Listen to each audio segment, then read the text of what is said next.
घात में सयाद पहलू में है खटकता तीर का, एक पहलू ये भी है कश्मीर की तस्वीर का। मैं सरकार से मुतालबा करता हूं कि एक आजादना कमीशन को फौरन बनाया जाए ताकि सच्चाई और हकीकत सामने आ जाए, दूध का दूध और पानी का पानी हो जाए। 1500 नॉन पंडित हिंदुओं का भी कत्ल हुआ मिलिटेंट्स की तरफ से और उनके बारे में कोई आंसू नहीं बहाया जाता, उनके बारे में कोई पिक्चर नहीं बनती अपनी जेब गर्म करने के लिए। तीसरी बात यह सर, आपकी इकोनॉमिक पॉलिसी है क्या फिर कश्मीर के लिए? यहां पर एक पॉलिसी, वहां पर एक पॉलिसी, कौन सी कंटिन्यूएशन है? यहां पार्लियामेंट में बैठकर हम एक जम्मू का कश्मीर का कैसे बजट पास करेंगे? तो गैर अखलाकी बात है, कन्वेंशन के खिलाफ है और इसको बताता है कि आपका मंशा और मकसद क्या है। और कश्मीर की जामा मस्जिद को क्यों नहीं खोलते सर? आप खोलिए ना जामा मस्जिद को, आने दीजिए। आपने जर्नलिस्ट फहाद शाह को पकड़ लिया, क्यों पकड़ा आपने? एक नहीं दो यूएपीए केसेस लगा दिए। आप बोलते हैं हम दिल और दिमाग को जीतना चाहते हैं। आप कहां दिल और दिमाग को जीत रहे हैं आप? सर, मैं अपनी बात का आगाज करने से पहले एक शेर पढ़ना चाहूंगा जिससे जम्मू कश्मीर की आवाम के उनके जज्बात और उनकी तकालीफ की अक्कासी इस ऐवान में हो सकेगी। शायर ने कहा कि आज वो कश्मीर है महकूम व मजबूर व फकीर, कल जिसे अहले नजर कहते थे ईरान सगीर, सिनाए अफलाक से उठी है आहसोस नाक, मर्द हक होता है जब मरूब व सुल्तान व अमीर, कह रहा है दास्तान बयादारी आयाम की, कोह के दामन में वो गम खाने दे खाने पीर। और किसी और जगह पर एक शायर ने अच्छा कहा कि घात में सयाद पहलू में है खटकता तीर का, एक पहलू ये भी है कश्मीर की तस्वीर का। सर, मैं यहां पर ये बात साफ और वाज़ेह तौर पर कहना चाहूंगा कि एक आरटीआई के एप्लीकेशन में यह कहा गया जवाब में कि 30 साल में 1724 मिलिटेंट्स को हुकूमत और फौज ने, पुलिस ने उनको मारा, मिलिटेंट्स को, या उनकी मौत हुई, जिसमें से सिर्फ 89 कश्मीरी पंडित का कत्ल हुआ।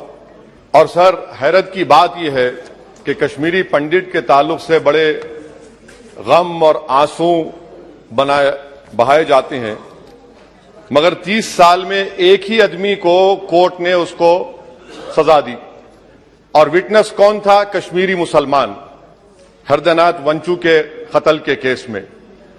मैं सरकार से मुतालबा करता हूं कि एक आजादना कमीशन को फौरन बनाया जाए ताकि सच्चाई और हकीकत सामने आ जाए, दूध का दूध और पानी का पानी हो जाए। और हैरत अफसोस इस बात का है कि 1500 नॉन पंडित हिंदुओं का भी कत्ल हुआ मिलिटेंट्स की तरफ से और उनके बारे में कोई आंसू नहीं बहाया जाता, उनके बारे में कोई पिक्चर नहीं बनती अपनी जेब गर्म करने के लिए। सर, दूसरी बात यह है कि जो बात यहां पर सरकार की तरफ से कही गई कि जो डिलिमिटेशन हुआ, असेंबली और पार्लिमानी हलकों की जो हदबंदी की गई, वो बड़ा ही साफ सुथरे तरीके से किया गया।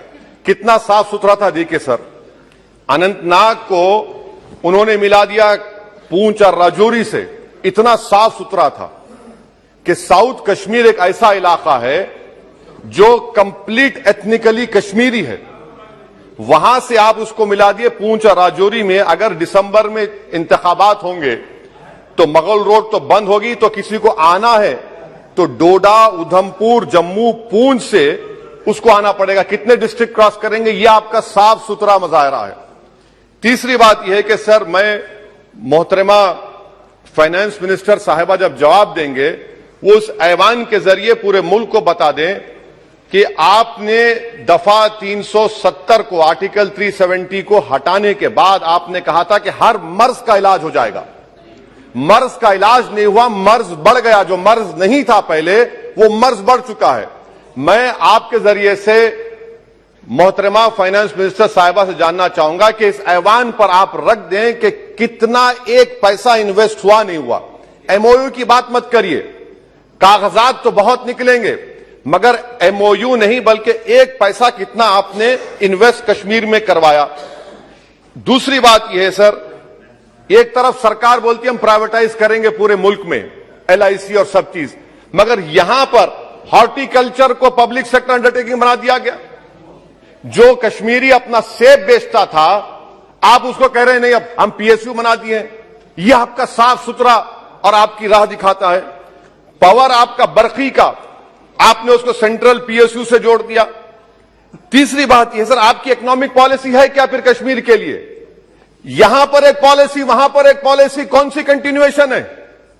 आप तो यहां पर एक अपना रहे हैं, वहां पर अलग लोग अपना रहे हैं, इसमें कोई इंटीग्रेशन नहीं है। सर फार्मा ट्रेडर्स पर दावे हो गए, रेट पड़ गया।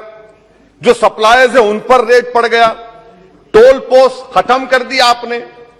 114 राइस मिल बंद करने के दहाने पर आ गए। इसका जवाब नहीं है सही है गलत है। अच्छा सर, फिर आप देखिए कि एक और बात मैं आपके गोशे गुजार करना चाह रहा हूं कि इकोनॉमिक डिपेंडेंस आप इतना कर दे रहे कश्मीरियों के ऊपर। यानी आप कल ये बताएंगे, मैं खत्म कर रहा हूं सर, कल आप ये बताएंगे कि नहीं हमने तो इतना पैसा दिया था। सर कि आप ये इकोनॉमिक पॉलिसी क्या है आपकी? और अनएम्प्लॉयमेंट कितना है सर कश्मीर में आज? अनएम्प्लॉयमेंट सर आज कश्मीर में 7.2% है। ऑल इंडिया पूरे भारत में ज्यादा अनएम्प्लॉयमेंट है। तो 370 निकाल के आपने क्या किया सर? अनएम्प्लॉयमेंट वहां और बढ़ गया। अच्छा सर, ये और एक बात आपसे कर रहा हूं, JKIDC।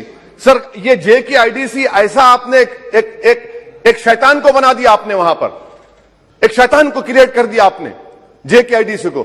और जमीन किसी की भी ली जा सकती है, पुलिस साथ रहेगी और उसके फैसले को कोर्ट में चैलेंज नहीं किया जाएगा। ये जमहूरियत है ना, जमहूरियत में गलत फैसलों को कोर्ट में चैलेंज करेंगे, माने जमीन किसकी भी ले लेंगे, पुलिस का ऑफिसर साथ देंगे। तो इसीलिए सर हम ये कहना चाह रहे हैं कि हर एतबार से आपने वहां पर कोई गलत पॉलिसी की और अखलाकी तौर पर, आईनी तौर पर कन्वेंशन जो है, ये बजट को यहां नहीं डिबेट करना चाहिए। इस बजट को तो वहां के मुंतखब शुदा अवामी नुमाइंदों को बहस करनी चाहिए। यहां पार्लियामेंट में बैठकर हम एक जम्मू का, कश्मीर का कैसे बजट पास करेंगे? तो गैर अखलाकी बात है, कन्वेंशन के खिलाफ है। और इसको बताता है कि आपका मंशा और मकसद क्या है, कि आप यहां पर कठपुतली की तरह कंट्रोल करना चाह रहे हैं। और क्या कश्मीर में मिलिटेंट्स एक्टिविटी नहीं, मर्द लोग नहीं मर रहे वहां पर, सिविलियन कैजुअलिटीज नहीं हो रही, बराबर हो रही है वहां पर। तो इसीलिए सर हम आपसे अपील कर रहे कि आप इन हालात को, खत्म कर रहा हूं सर, इन हालात को देखिए। और कश्मीर की जामा मस्जिद को क्यों नहीं खोलते सर? आप खोलिए ना जामा मस्जिद को, आने दीजिए। आपने जर्नलिस्ट फहाद शाह को पकड़ लिया, क्यों पकड़ा आपने? एक नहीं दो यूएपीए केसेस लगा दिए। आप बोलते हैं हम दिल और दिमाग को जीतना चाहते हैं। कहां दिल और दिमाग को जीत रहे हैं आप तो वहां पर अपने जोर और जबर की बुनियाद पर जमहूरी तरीके से जो आवाजें उठ रही हैं उनको दबा रहे हैं आप। मैं इसकी मजम्मत करता हूं सर, और मैं इस बजट के खिलाफ अपने खड़ा हूं बोलने के लिए। आपका बेहद शुक्रिया।